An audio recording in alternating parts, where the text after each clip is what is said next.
أهلا بكم. تحت رعاية صاحب السمو الشيخ محمد بن راشد آل مكتوم نائب رئيس الدولة رئيس مجلس الوزراء حاكم دبي، كان النادي الأهلي الليلة مسرحا لاحتفالية كبرى على شرف نجوم المنتخب العراقي لكرة القدم أبطال آسيا.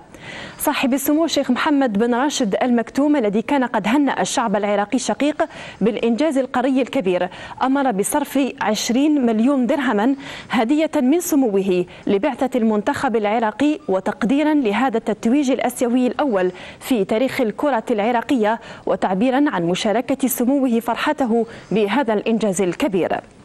حضر احتفالية تكريم أبطال آسيا سمو الشيخ أحمد بن سعيد آل مكتوم رئيس دائرة الطيران المدني بدبي، الرئيس الأعلى لطيران الإمارات، رئيس اللجنة الأولمبية الوطنية، وسمو الشيخ مكتوم بن محمد بن راشد آل مكتوم رئيس سلطة منطقة دبي الحرة للتكنولوجيا والإعلام نائب رئيس النادي الأهلي. كما حضر الحفل الكبير عدد من الوزراء والمسؤولين وكبار الشخصيات.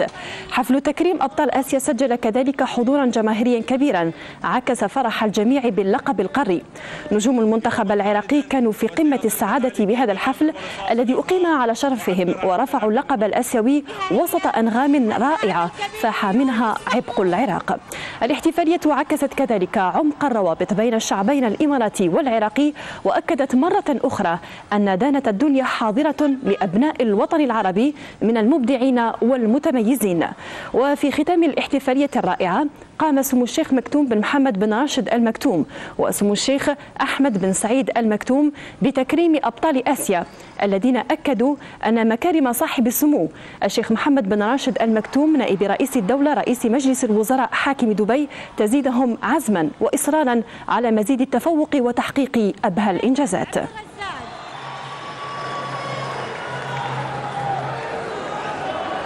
علي حسين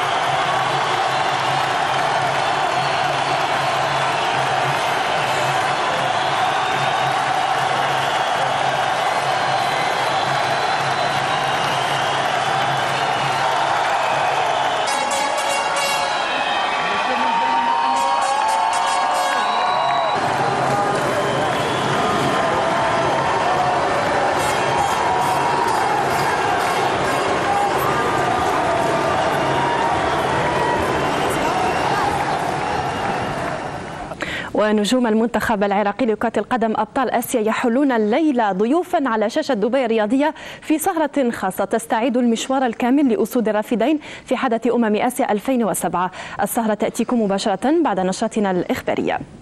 على متن طائرة خاصة أمر صاحب السمو الشيخ محمد بن راشد آل مكتوم نائب رئيس الدولة رئيس مجلس الوزراء حاكم دبي بوضعها تحت تصرف أبطال آسيا في طريقهم من بانكوك إلى دبي. كان نجوم المنتخب العراقي قد وصلوا فجرا إلى دانة الدنيا. استقبال حافل في مطار دبي الدولي كان في انتظار أسود الرافدين الذين ردوا على التحية عندما رفعوا بين جموع الجماهير التي احتشدت لقب كأس آسيا للأمم لكرة القدم. حفاوة الاستقبال عكست قيمة الإنجاز القاري الذي حققه منتخب العراق، ومكارم صاحب السمو الشيخ محمد بن راشد آل مكتوم تركت أبلغ الأثر في نفوس أفراد البعثة الذين عبروا عن بالغ سعادتهم بالاحتفاء بلقبهم الكبير بين أهلهم في دولة الإمارات العربية المتحدة.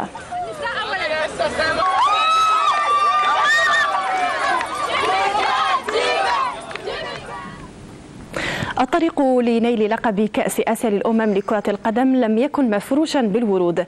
رحلة أسود الرافدين كانت صعبة منذ بداية المباريات أمام تايلاند، لكن الختام كان مسكا بلقب أعاد صياغة التاريخ الكروي لأسود الرافدين. القصة بدأت في 7 من يوليو، يوم الافتتاح ألقى بكل ثقله على أسود الرافدين. كبل عددا من اللاعبين، فكانت النتيجة تعادلا بهدف لهدف أمام منتخب تايلاندي كان محظوظا إلى حد كبير. تعادل وصفه البعض بالخسارة، ونتيجة جعلت آخرين لا يتفاءلون خيرا بالمرور إلى الدور الثاني، خاصة وأن المنتخب العراقي كان على موعد مع مواجهة عاصفة أمام أستراليا. مباراة ستبقى عالقة في الذاكرة، العراقيون في أبهى صورة تقدموا، والأستراليون عادلوا مع بداية الشوط الثاني قبل أن يصنع هوار ملا محمد الفارق من جديد، مما مهد الطريق بعد ذلك لهدف ثالث أكد أحقية المنتخب بهذا الفوز الكبير.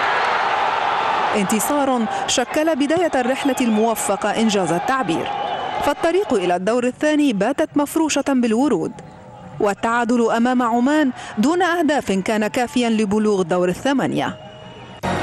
في هذا الدور كانت فيتنام الطرف الآخر، وكان العراقيون في قمة تركيزهم تفاديا لمفاجآت غير سارة.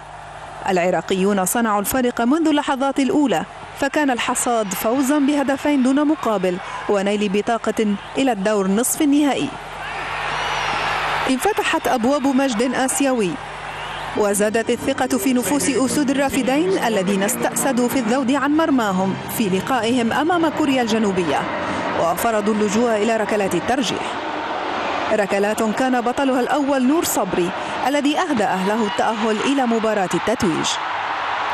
مر العراقيون إلى نهائي 29 من يوليو، يوم ستبقى مشاهده عالقة في الذاكرة، يوم كان فيه أسود الرافدين الطرف الأفضل بشهادة الجميع، فكان من الطبيعي أن يطير يونس محمود على الجميع ويخطف هدف التتويج بلقب آسيوي هو الأول في تاريخ الكرة العراقية. هكذا كان المشوار مبهرا صعبا في بعض فتراته، وتلك متعة كرة القدم في مواعيدها الكبرى. في مبنى الاتحاد الدولي لكرة القدم في زيورخ، أشاد جوزيف بلاتير بتتويج منتخب العراق بطلا لكأس آسيا للأمم.